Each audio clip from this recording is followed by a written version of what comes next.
Happy Sunday, everybody. It's Miss Maggie. Back to read the next chapter in Junie B. Jones and some sneaky peeky spying.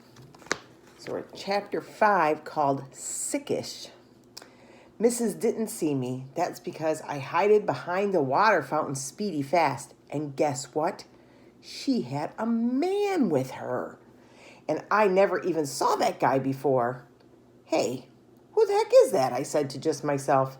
Then I run my fastest to the cereal aisle to tell Mother what I saw. Only all of a sudden I remembered about how she told me no more spying. And so maybe I might get in trouble with her, I think. That's how come I stopped running. And I started to go back to peek at Mrs. some more. But Mother already spotted me. Hey, where are you going? She called at me. Come here. Yeah, only I can't come there, I explained, because I just remembered something very important. And it's called... I'm not done drinking yet. Then I run right back to the water fountain. Only Mrs. and the strange man were already disappeared. Shoot, I said. Where did those sneaky Petes go to? After that, I had to look all over the store for those guys. First, I looked where the chocolate milk was. Then I looked where the paschetti and tomato sauce was. And I also looked where the delicious candy was. Only guess where I finally found them? At the stinky dumb vegetables, that's where. I quick ducked down and hid around the corner. Then I did some sneaky peeky spying on them. I saw Mrs. picking out yucky blucky broccoli and stewy pewy tomatoes and also the kind of vegetable named zucchini. Except for then, the strange man snatched zucchini right out of her hands and he tried to put it back on the shelf. Only Mrs. grabbed it right back again and she pretended to hit him on the head with it. And then they both started laughing very much. That's when a very terrible thing happened. And it's called Mrs. and the strange man did a big smoochy kiss. And it was in front of the whole entire everybody. I covered my eyes. That's because I was ashamed of her, of course. On account of teachers shouldn't do that smoochy thing. Okay. After that, I peeked my eyes between my fingers and I saw Mrs. standing at the grapes. She picked up a bunch of the green kind. Then she pulled some grapes right off the top of it. And that's when the most terriblest thing of all happened. Because just then, Mrs. put the grapes in her mouth and she ate them. Mrs. ate the grapes and she didn't even pay for them. Oh no, I whispered, very upset. Oh no, oh no. There she is, hiding. And there's Mrs. and the man. Because eating is the same as stealing, remember? And teachers aren't supposed to do stealing. Teachers are supposed to be perfecter than that because they have to set a good example for little children. After that, I felt very sickish inside of my stomach on account of Mrs. didn't even get caught and learn her lesson because nobody saw what she did. Not the store guy, not the strange man, nobody. Nobody except for me. Wow, that was a short one. Let's go to chapter 6. Squeezy lips. I didn't tattletale on Mrs. That's because if I told Mother, I would get in trouble for spying. And if I told the store guy, Mrs. might go to jail. And so I just kept it a secret inside my head.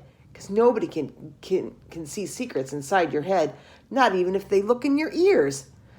On Sunday, Grandma and Grandpa Miller came to our house for dinner, only I couldn't talk to them that much. That's because secrets are very slippery, and I didn't want it to slip out of my mouth by accident. Why so quiet tonight, Junie B? Said Grandma Miller at the table. Cat got your tongue? My mouth went wide open. What cat, Grandma? Is it the same cat that got killed by the ice cream truck? How come he wants to get my tongue? Did his tongue get squished in the accident? Grandma Miller made a face, and she didn't eat her roast beef anymore. Mother looked surprised at me. You sure did get chatty all of a sudden. Does this mean you're not mad about the cookies anymore? And so then I remembered to stop talking again, or else my secret might slip out. I squeezed my lips together very tight, and guess what else? Even the next day, when I was on the bus to school, my lips stayed squeezed. "Hi, Junie B," said my bestest friend Grace. I did a wave at her. That Grace frowned at me. "How come you're not saying hi?" "You have to say hi. It's the rules." Except for I still didn't say hi. And so then she called me the name of Big Stinky. Big Stinky. And when we got to school, that Grace told Lucille I was being a meanie. And so those two played horses all by themselves. And not me. That's how come I finally had to sing something very loud at them. Uh-oh. "I got a secret. Ha, ha, ha, ha, ha, ha, ha, ha, ha," I sang. That Grace put her hands on her hips. "So," she said, "we don't care, do we, Lucille?" Except for just then, Lucille runned over to me speedy quick, 'cause she cared, that's why. "If you tell me your secret, I'll be your best friend," said Lucille. "Yeah, only I can't, Lucille," I explained, "'cause if I tell you my secret, Mrs. might get in big trouble, and so I have to keep it inside my head." Lucille did a frown at me. "It's not good to keep secrets inside your head, Junie B," she said. "My brother says keeping secrets inside your head makes pressure in there, and pretty soon your head blows up." My eyes got very big at her. "Oh, no," I hollered real upset. Then I holded my head real tight with my hands, and I run my very fastest to the nurse's office, 'cause she has Band-Aids to hold your head together, I think. There she is, running to the nurse. I don't think a Band-Aid's going to help. "My head's going to blow, my head's going to blow," I yelled at the nurse. She jumped up from her desk and hurried over to me. "What's wrong, Junie B? Do you have a bad headache?" she asked.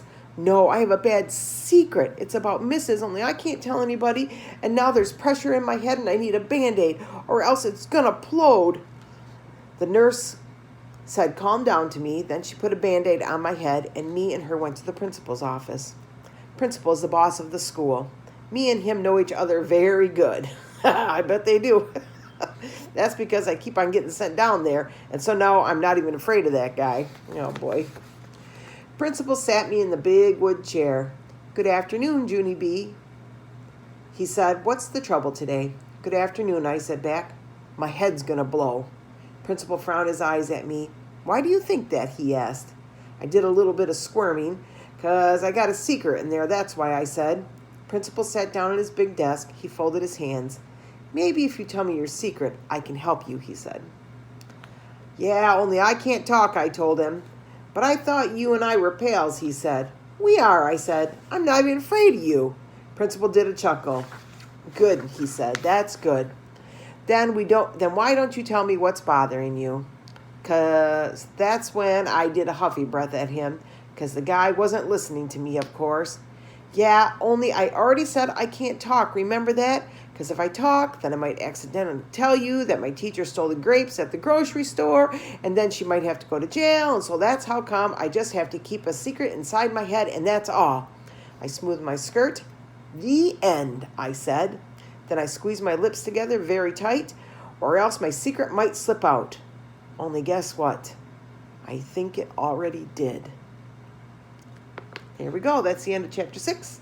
Tomorrow we'll read Chapter 7, Sour Grapes. You guys enjoy the rest of your day. Bye.